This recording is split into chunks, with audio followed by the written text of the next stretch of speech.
joined by Admiral James Stavridis, retired United States Navy. Good morning, Admiral. How are you? Doing great, Hugh. Good to see you. Earlier this morning, when I was talking to Detective Tom from Oakland about the killings in Nashville yesterday, our friend Captain Mark wrote me. He's a survivor of the Navy Yard shooting. He said, please remember to tell survivors to seek mental health care. Survivor's guilt and PTSD are real and treatable. And I've never asked you about this. You've served in the military during a long war, and you know how the Pentagon has changed. Do you want to amplify that a little bit? Sure. Let's start with the first thing that Captain Mark said, which is it's real. When I went on active duty in the 1970s, otherwise known as 1.2 million years ago, in those days, it was not real. I mean, there was sort of lip service to it, but there were a number of books, a number of studies coming out. One I recommend to your readers, it's a very evocative title. It's called Achilles in Vietnam. And it fuses the Greek myths with this idea of stress in combat. It's by a man named Jonathan Shea. That was part of the beginning of understanding just how real this is. And I think, fortunately, as we got through Desert Shield, Desert Storm, and on to the wars on terror, and ultimately the big ground operations in Iraq and Afghanistan, the so-called forever wars, now there is a wide appreciation that, A, it's real. So let's draw a line under that. There's no shame in this.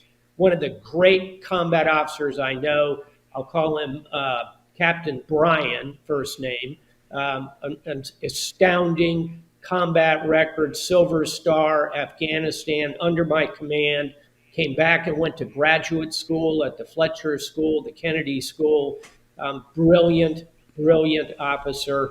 He had PTSD. He wrote about it. He was very open about it.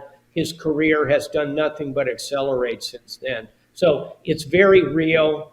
There is treatment that's quite significant. And then third and finally, I'd say people receive it differently, it being traumatic stress. Some people can deal with it in very different ways. So the treatment has got to be creative, hand-tailored. There's no mass approach to this. It's got to be precision guided for each individual. I think we're incredibly better at that, Hugh, than we were 40 years ago when I came on active duty. Yeah, I knew one of the majors assigned to the Air Force Secretary during President Obama's tenure who was solely tasked with that silo. So they've developed silos to make sure that service members carry it with them. And not just service members, I mean parents, family, friends of any mass shooting. And I had a paralegal friend who was at the Vegas one, and she'd been in treatment for a lot of years, very open about it and the right way to go about it. So I just want to emphasize. Now I want to ask you a little bit more difficult question. My friend Mel Spees, who's a two-star general, was telling me, retired like you, Marine, that the moral compass of young people has shifted significantly, and the Marine Corps has changed its point of view to shift the training in the basic school for their officers to put in what has been left out. What do you think about that? I know the millennial generation and the follow-on generations very well. I'm sure General Mike does as well. They served under our command.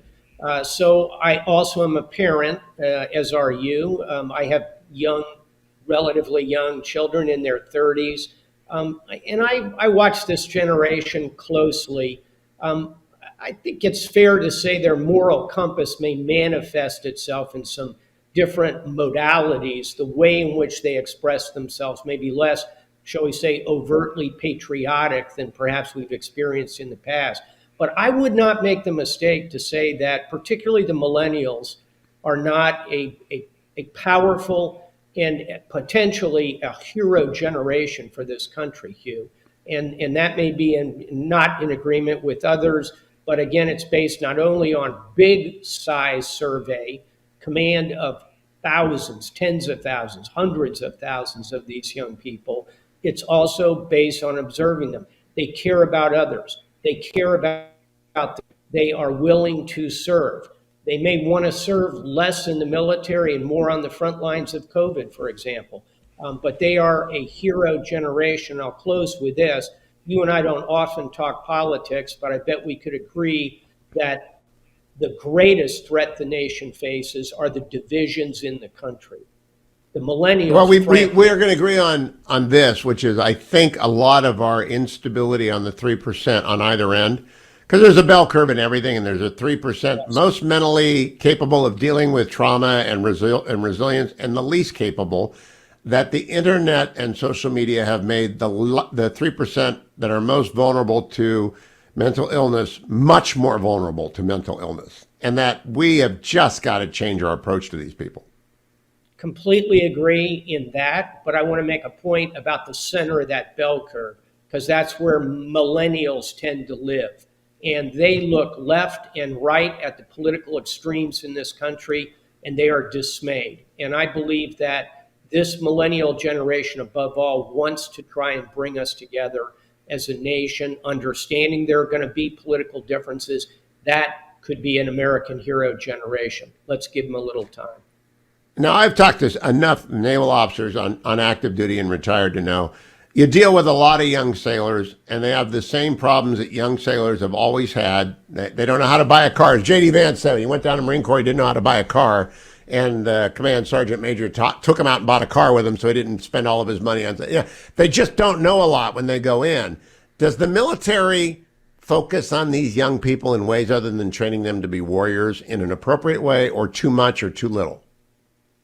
I think just about right. And in particular, you bring up buying a car. It's really a metaphor for the larger idea of financial literacy. How do you Yes. open a checking account? How do you manage a credit card?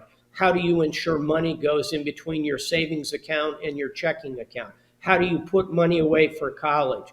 1,000 different things we could enumerate, including buying a car, which is a pretty good concrete idea you can latch onto. Today, you don't have to wait for the command master chief to say, okay, Jimmy, come on, bring your checkbook. We're going to go buy a motor scooter.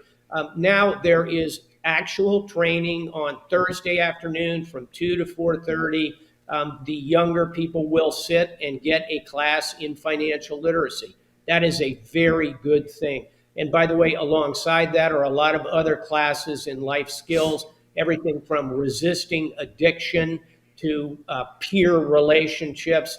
And no, it's not overdone. It's in fact a tiny part of the training in the big context of how to use your fire control radar to knock down an incoming jet, or how to operate your small craft in really choppy seas. That's 95+%. But should we be doing that 5%? Yes.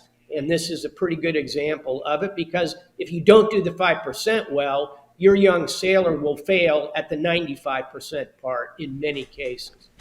Admiral, I want to close with this. I tell people routinely that if they don't know for sure what they want to do at the end of high school, the best thing to do is to do a hitch in the military. The very best thing. And pick your service. I'm not here to say Navy, go Navy, beat Army.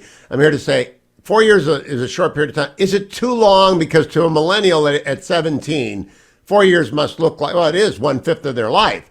And they can't imagine it. And they always look back and say it's the best years of my life when they've been in it. But what do you think about taking the message out that this is a good time to maybe go serve your country, serve yourself, and then do your program? 100% agreement. And I often say to young college graduates, and this would apply to young high school graduates as well, I'll say to a young college graduate, hey, have you thought about military service? There, in my view, and again, we're all victims of our own experience, right? Our survivor bias. But I always say, what could be better than spending the years from 21 to 26, 25, banging around on a destroyer out at sea, going to Hong Kong, going to Bahrain, going up and down the coast of South America, seeing the world, defending your country, wearing a sharp-looking uniform. Hey, nothing wrong with that. By the way, go Navy, beat Army. Going out to sea is, in fact, a lot better than digging a slit trench somewhere in the desert. But having said that, yes, you are correct. It is wonderful for all the reasons I said. And the final reason is because you'll never work with a greater group of people in your life, because they're like you. They're all volunteers. They want to be part of something bigger than themselves. What's wrong with that for 4 years?